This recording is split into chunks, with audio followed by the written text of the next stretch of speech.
Estamos de volta, TV, Blog do Gesso, Óbidos, nesta terça-feira, aqui na Sentinela TV, entrevistando o Ricardo Smith, engenheiro civil, nascido no Oiapoque, Macapá, mas também já passou por diversas cidades, não só Macapá, capital do estado do Amapá, mas por Belém, Marabá, Ananindeua e Óbidos. Ricardo, tu és um cigano por conta da tua profissão?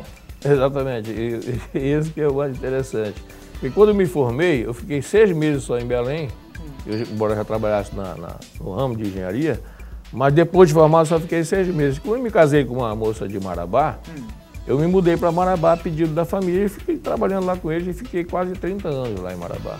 Foi quando eu conheci os artistas de Belém que tinham os festivais de Marabá e eu participava. E eles apareciam muito, Eduardo, Alfredo Reis, Pedrinho Calado, o Armando Resquit. São realmente uma gama de profissionais de primeira.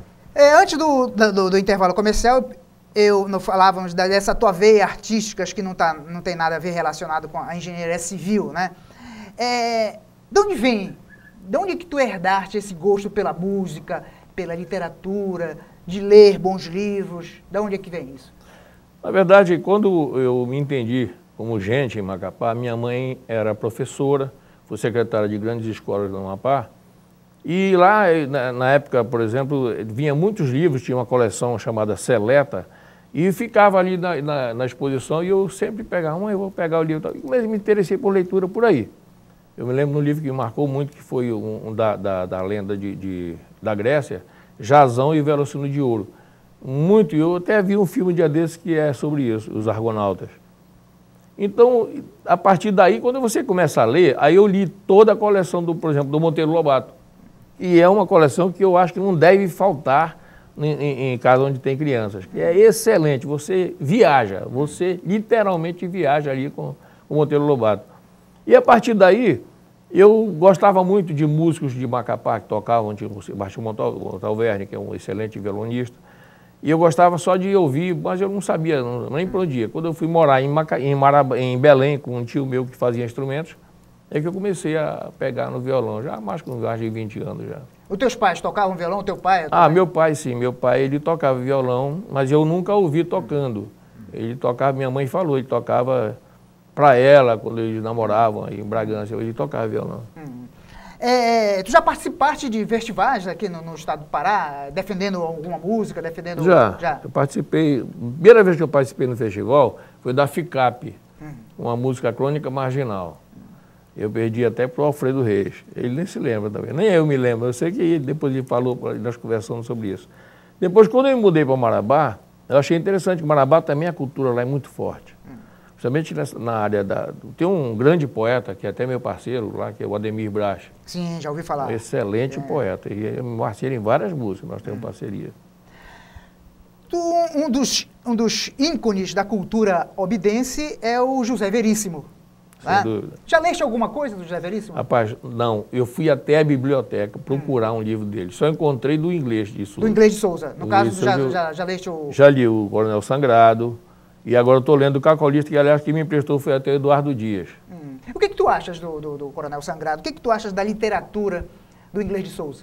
Pois é, rapaz, o Inglês de Souza é um cara muito atual, por incrível que pareça. A escrita dele é de 1800, mas você vê, quando você começa a ler, a atualidade, o palavreado, as expressões, né, elas remontam para cá também, para essa mesma época. Então, um cara muito culto, mas o Inglês de Souza, há que salientar o seguinte, que ele é uma pessoa conhecida mais pelo lado literato dele, mas ele também foi um grande escritor de temas, por exemplo, na parte da contabilidade, ele tem algumas coisas assim que hoje no mundo tem vários trabalhos deles que obedecem o que ele escreveu na Europa, inclusive. Na parte aduaneira, na parte de fiscalização,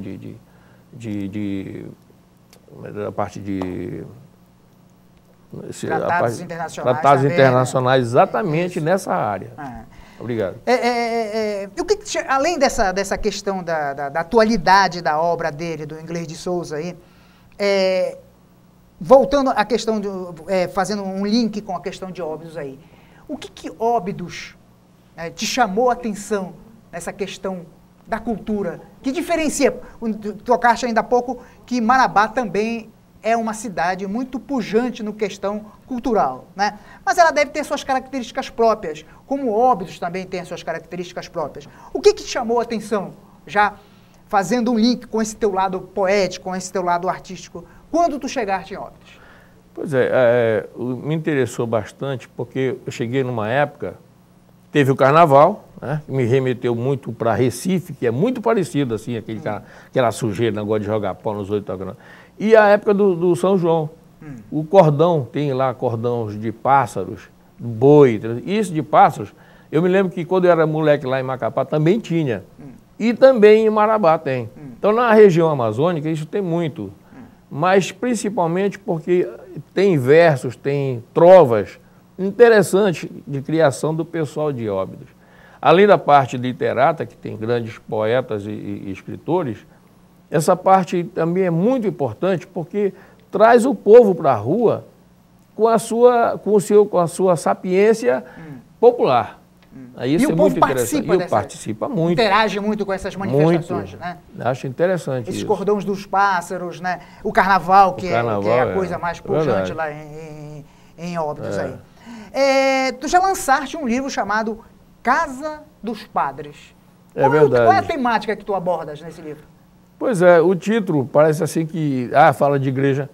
Sim, no começo, porque eu, quando criança, a formação minha é dentro da igreja, porque naquela época, por exemplo, os jovens iam para a igreja, por quê? Porque lá tinha tudo, tinha esporte, todo tipo de esporte tinha lá dentro. E os padres faziam isso de propósito, tinha escoteiro, cruzados, filhas de Maria, aquele negócio todo que tem sempre nas organizações de igreja, mas principalmente porque você recebe uma orientação, além de dentro de casa, uma orientação educacional, na visão dos padres. Quando isso acontece, você começa a ter valores mais proeminentes.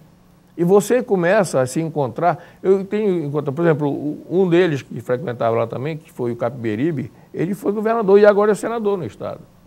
Então tem grandes nomes na política amapaense. Infelizmente também tem na corrupção, mas fazer o quê, né? Mas então é um livro de memórias. Né? Exatamente. Aliás, esse livro ganhou um prêmio da Academia Paraense de Letras. O prêmio Barão de Guajará, no item Memórias. Exatamente. Né? Foi lançado em que ano? E foi lançado em 2008. 2008, já lançaste lá em Óbidos esse livro? Lancei em Óbidos agora. Primeiramente, eu lancei em Macapá. Porque como ele é praticamente... Porque é uma história que você passa em Macapá, e Belém e Bragança. Fala da Estrada de Ferro, que você deve ter ouvido falar, mas muita gente não sabe o que é a Estrada de Ferro. E ele tem e é um romance. É um romance de memória, mas é romanceado. É fácil de ler, é uma leitura agradável. As pessoas que já leram, pelo menos, se não estão me enganando, né? Tu tem outros livros? Eu já tenho um que já está, assim, tipo, na boca do forno, mas falta o principal, que é o financiamento. Chama-se Amazônia em Algum Lugar. E qual é a temática? É romance também. É um romance, né? Romance que fala sobre poceiros, sobre invasor de terra, sobre fazendeiros, pistoleiros, sindicatos, escravidão, de trabalho escravo. Ele é uma gama que isso está sempre em evidência. É uma coisa que está sempre em moda, infelizmente, na nossa região. Como é que é o teu processo de criação de uma obra literária, Ricardo? Como é que é? Tu és um engenheiro civil, um cara que tem as planilhas lá, tá em meio às planilhas, em meio às resoluções, a soluções de problemas relacionados à obra, canteiro de obra. Quando é que tu arranjas tempo para te pensar numa obra, para te escrever um romance? Pois é engraçado, porque na verdade eu começo, eu tenho que ter a primeira frase. Depois da primeira frase, aí a coisa vem. Não sei te dizer como, mas é igual música. Eu escrevo o primeiro verso. Depois do primeiro verso, vai ter que ter fim.